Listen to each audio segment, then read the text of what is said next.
Buenas tardes, vamos a continuar con el último apartado, el ser humano como ser espiritual, y en el vídeo anterior hemos visto teorías monistas y dualistas. Para los autores monistas, el ser humano está constituido por una única sustancia. Para los autores dualistas, el ser humano está compuesto de dos sustancias, por ejemplo, el alma y el cuerpo. Entre los dualistas nos encontramos autores que consideran que el cuerpo es una máquina. Por eso nos vamos a parar un momentito a tratar de la máquina. El ser humano, para entender lo que es el mismo, se ha comparado a menudo y se ha comparado, por ejemplo, con los dioses y con los animales, viendo qué tenía en común con los dioses y con los animales y qué le diferenciaba. Pero en la época moderna ha empezado a compararse con las máquinas, cosa que es curioso porque es compararse con su propia creación. Encontramos, por ejemplo, en la literatura la novela de Mary Shelley, es un producto muy romántico, Frankenstein, donde el ser humano crea un ser vivo. Entonces, para entender lo que somos, a lo mejor podemos pensar cómo sería crear un ser humano. No es la primera vez en la literatura que aparece ese intento de crear un ser humano. Ya el médico renacentista Paracelso hablaba de formar un homúnculo, es decir, un hombre creado por el ser humano por medio de la alquimia. Hay también una leyenda judía medieval que habla del golem, que sería un hombre hecho de arcilla y madera. Frankenstein, en cambio, estaba constituido por medio de cadáveres humanos y ya sabemos que esto acaba siendo una pesadilla, el sueño que acaba siendo algo terrorífico.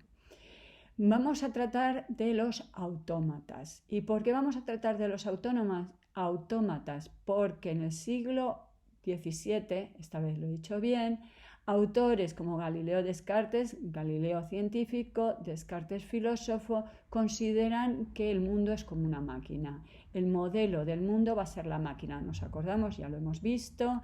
Esto permitirá justamente librarnos de las causas finales. Las máquinas no tienen fines. El que construye la máquina puede tener un fin, pero la máquina no tiene fin.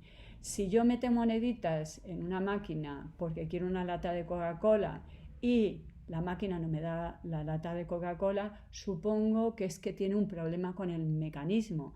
No supongo que es que me tiene manía y por eso no me quiere dar la lata en cuestión. Así que para Descartes y para Galileo, para los filósofos y científicos modernos, el cuerpo humano era igual que una máquina y también los animales. Vamos a leer un texto un poquito largo, lo tendréis en el Classroom, que es más fácil de leer que de la presentación, y veamos esta cuestión que nos plantea Descartes. Como es largo, lo voy a ir cortando a medida que lo vaya leyendo. Esto último no debe parecer extraño a quienes, sabiendo cuántos y cuán distintos autómatas o máquinas movientes puede construir la industria humana sin emplear en ellos más que un número de piezas muy pequeño en comparación con la gran multitud de huesos, músculos, nervios, arterias, venas y demás partes que hay en el cuerpo de cada animal. Podrán considerar este cuerpo como una máquina que, habiendo sido hecha por las manos de Dios, está incomparablemente mejor ordenada y es capaz de movimientos más admirables que ninguna de las que puedan ser inventadas por el ser humano. Entonces, para Descartes, no es extraño que el ser humano pueda acabar haciendo un animal. ¿Por qué? Porque es una máquina. ¿Que es una máquina muy sofisticada? Sí, porque ha sido hecha por Dios, pero es una máquina. Si hubiese unas máquinas tales que poseyeran los órganos y la figura exterior de un mono o de cualquier otro animal irracional, no podríamos de ningún medio para reconocer que no eran totalmente de la misma naturaleza de estos animales. En cambio, si hubiese otras que tuvieran la apariencia exterior de nuestro cuerpo e imitasen nuestras acciones tanto como fuera moralmente posible, siempre tendríamos dos medios muy seguros para reconocer que por eso eran verdaderos seres humanos. Bien, El cuerpo humano y los animales son máquinas muy sofisticadas, muy complicadas, que por el momento, siglo XVII, no hemos sido capaces de hacer. Pero, según Descartes, sería imposible hacer un ser humano. ¿Y por qué sería imposible hacer un ser humano? Pues como vamos a ver, nos va a dar dos razones.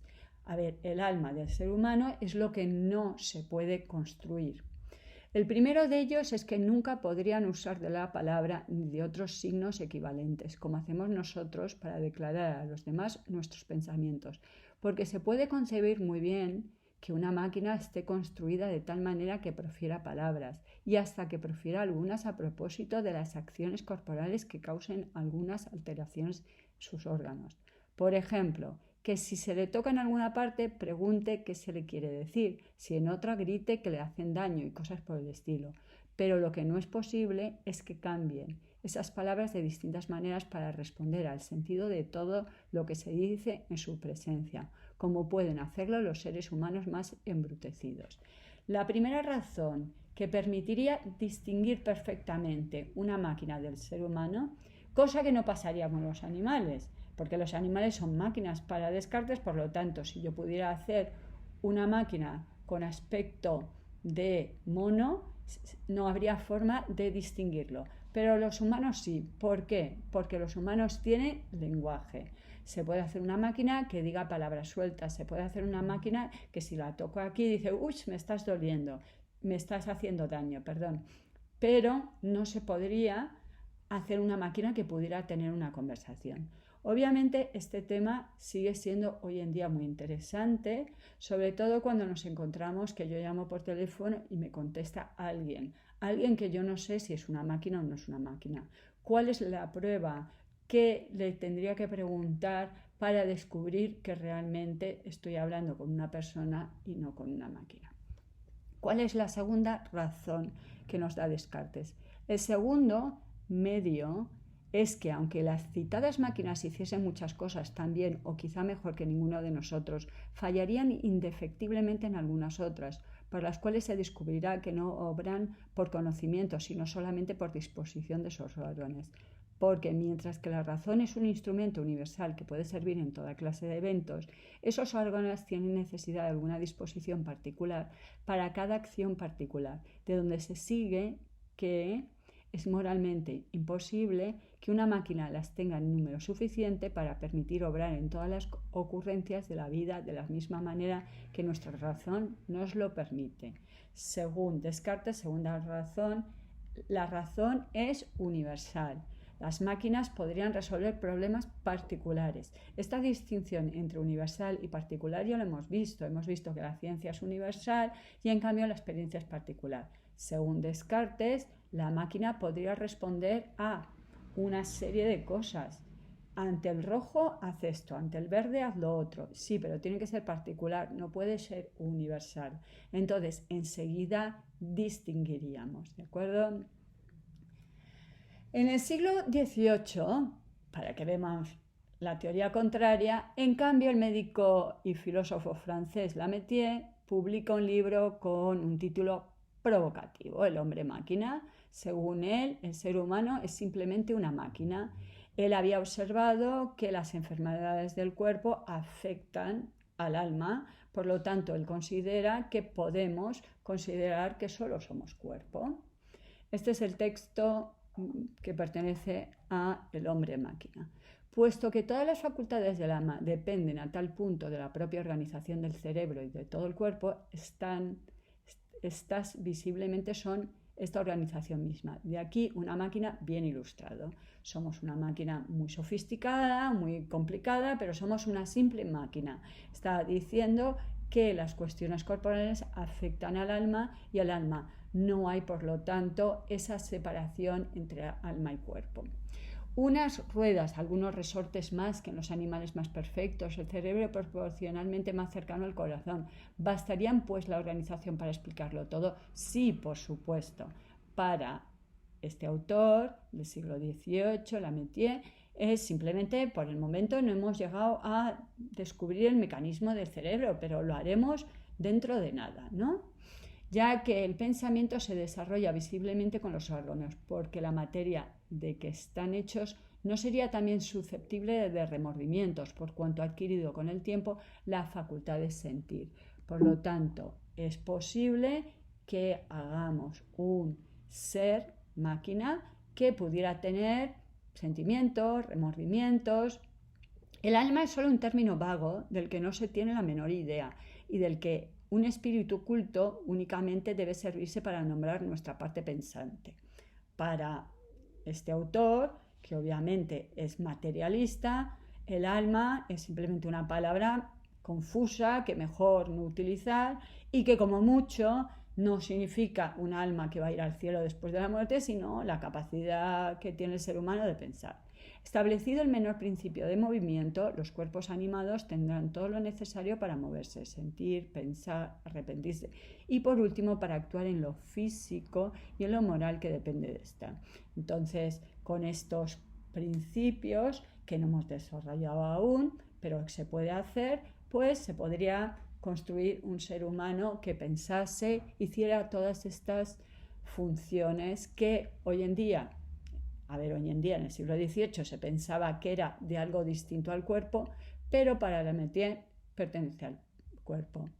La Métier, como veis, está dando una explicación mecanicista del alma y se explica únicamente por el movimiento del cuerpo. El ser humano es una máquina, pero una máquina que puede pensar.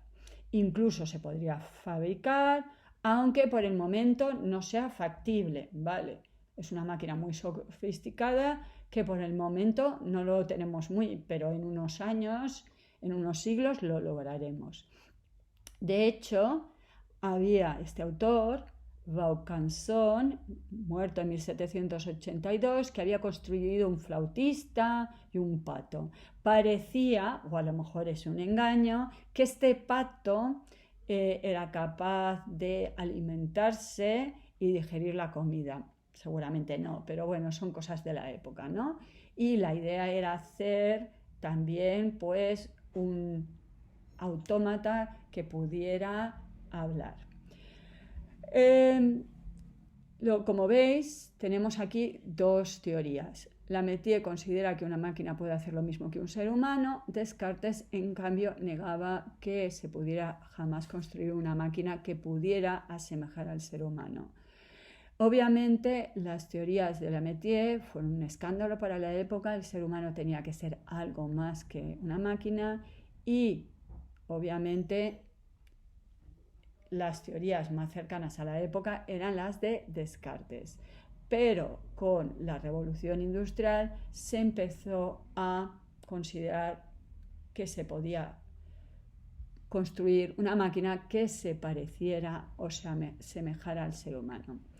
Bien, ¿cuál es el problema? Que en esa época la Métier consideraba que las máquinas eran capaces de tener movimiento. Pero en el siglo XVII ya hay autores como Pascal que han hecho máquinas de calcular.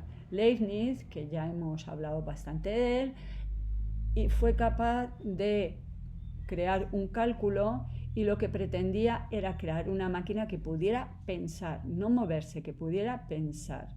Entonces ya no es la máquina que se mueve, sino la máquina capaz de pensar.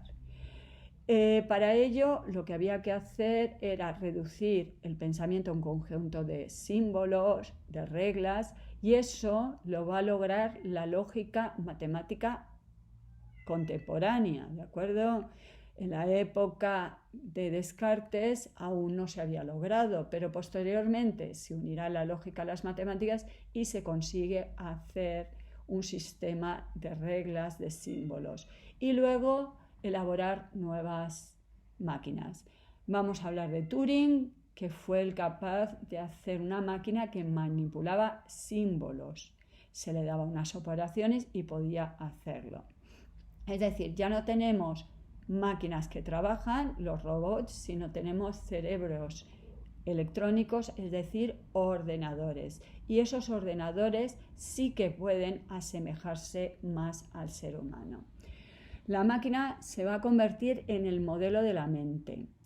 La mente es muy difícil de estudiar porque no tenemos un espejo que vea la mente. Nos acordamos que la mente no es el cerebro, no es algo, no es una cosa, es un proceso.